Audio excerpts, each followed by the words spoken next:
भारत में कैंसर बहुत बढ़ रहा है, तो मैंने बोला सुबह उठते ही सबसे पहले कैंसर मुंह में डालते हो आप, इसलिए कैंसर बढ़ रहा है। सुबह उठते ही हम सबसे पहले क्या करते हैं?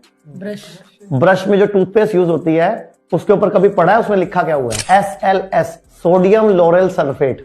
हर टूथपेस्ट में पाया जाता है और दुनिया में सबसे ज्यादा कैंसर कारक है sodium lauryl sulphate, sodium monosulphate. ये दोनों हर टूथपेस्ट में पाए जाते हैं। आप अपने बच्चे को रोज टूथपेस्ट करा रहे हो, आप खुद उसकी बॉडी में कैंसर डाल रहे हो। ये जो ब्रेस्ट कैंसर एकदम पता चलता है आपको, ब्लड कैंसर पता चलता है। क्यों पता चलता है? क्योंकि आपको पता ही नहीं आप क्या खा रहे हो।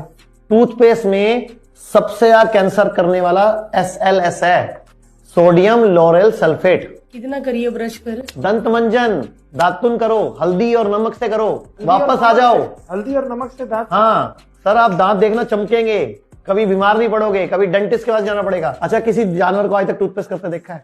दांत भी खराब नहीं होते। हम ही कर रहे हैं और हम खराब भी हो रहे हैं। अंग्रेजों के बताई हर बातों में चोरी है।